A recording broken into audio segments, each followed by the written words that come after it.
Hey everyone, how are we doing? Welcome along to day 63 post-op of my mini gastric bypass. So this is definitely not the journey when, I set up this blog. This is not what I had in mind was going to happen, but nonetheless, here we are. So a quick recap. On the 14th of February, I of course had my mini gastric bypass surgery. For all intents and purposes, it seemed to go really well. A few minor complications over the weeks until I ended up in hospital on Thursday afternoon, and still where I am now. So if you did see the post that I popped up earlier today, the formal diagnosis has been made of severe dehydration and malnourishment, and on top of that I did have a stomach ulcer.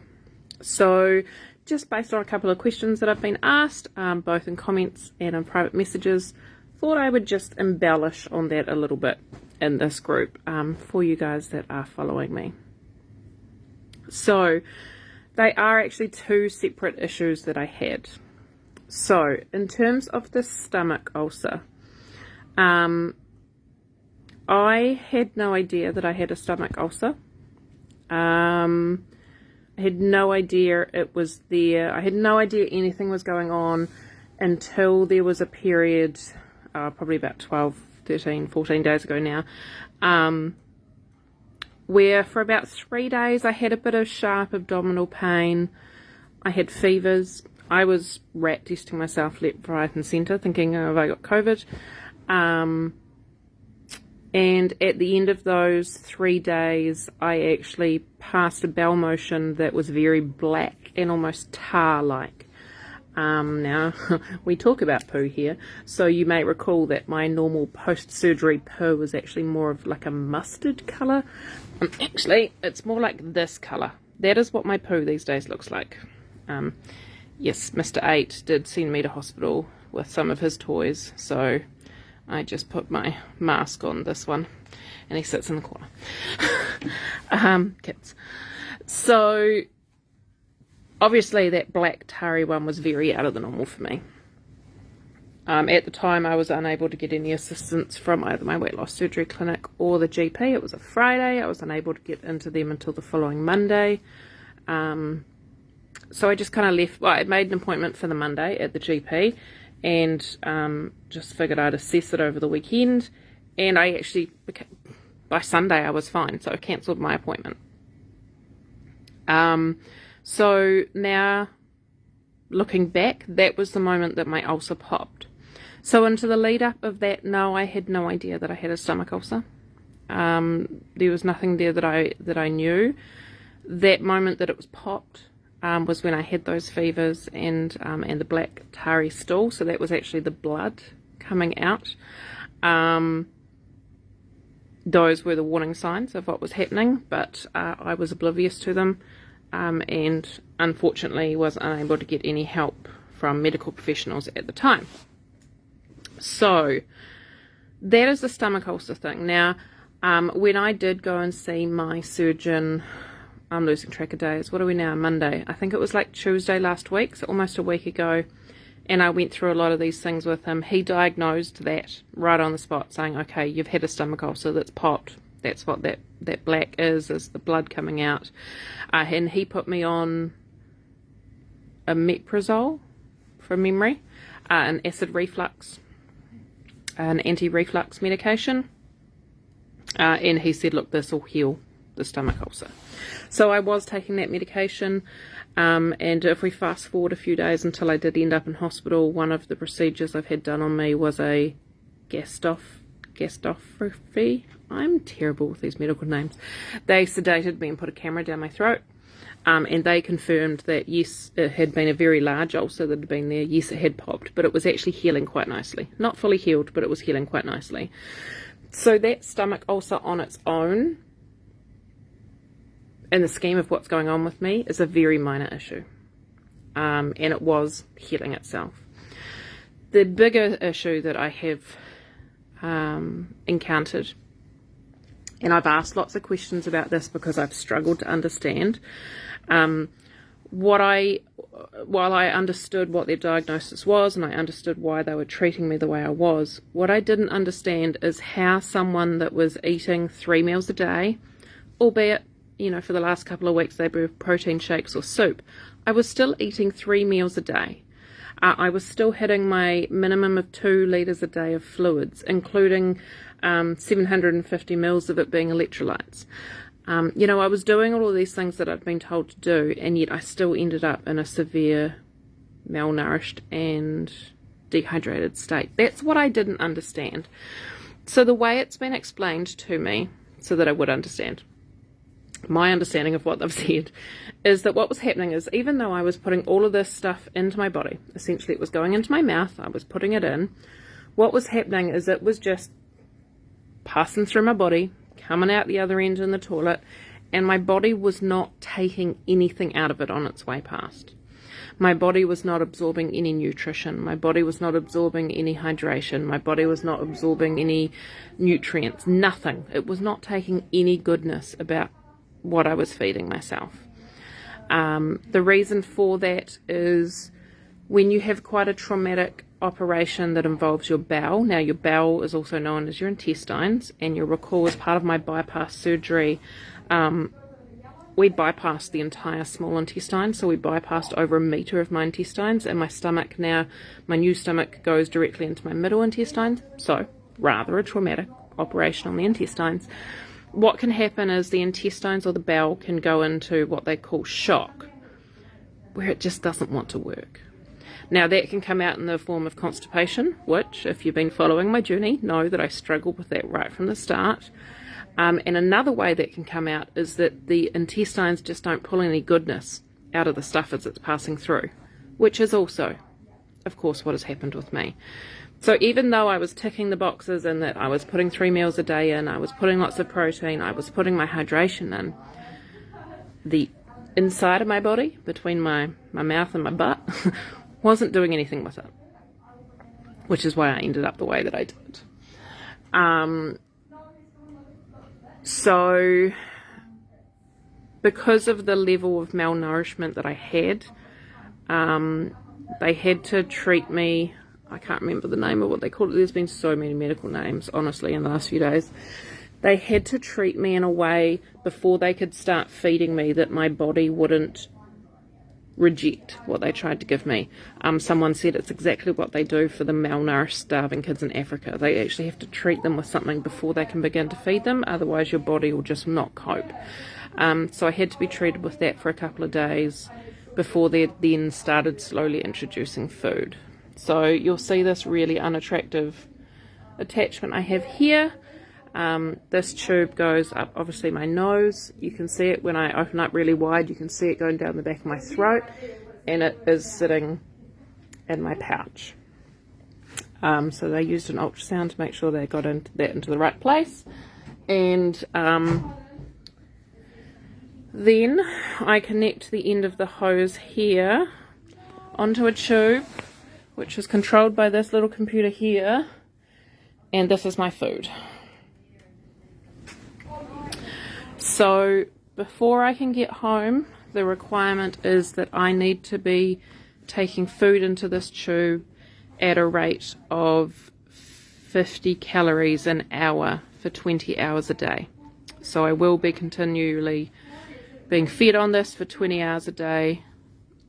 So 4 hours I get off a day for probably minimum the next 6 weeks. But I need to get it to a point where I can be having 50 calories an hour. I am currently sitting at about 35 calories an hour, and we just can't get past it. So that is why when I woke up this morning, I was still hopeful that the earliest point I would be going home was going to be tomorrow, because that's when I was last told.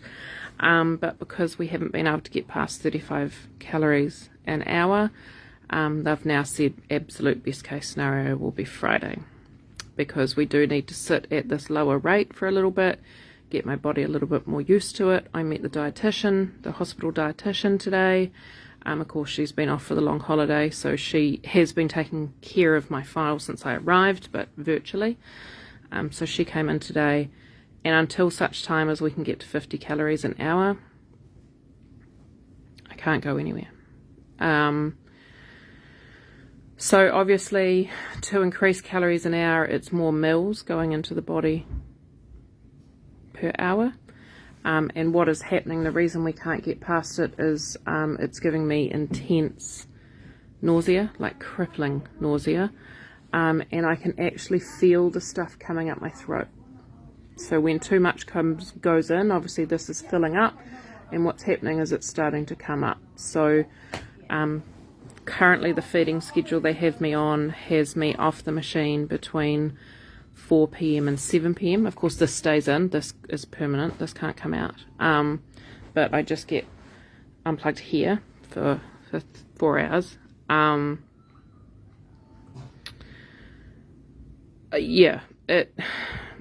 So I'm being fed overnight while I'm sleeping, and I'm waking up a few times during the night choking because it is coming up my throat. So I've just got to keep pushing through with that, and got to try and keep fighting through the nausea to just get more and more into me so that I can go home.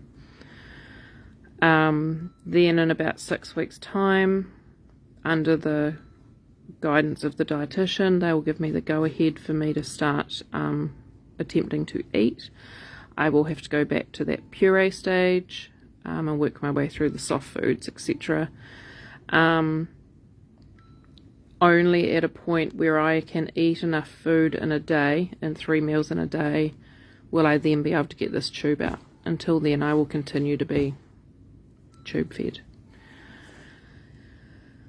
So that kind of explains what's going on. So like I say, it's kind of two issues. There was the stomach ulcer side of things that in itself was rectifying itself with the medication that the surgeon put me on.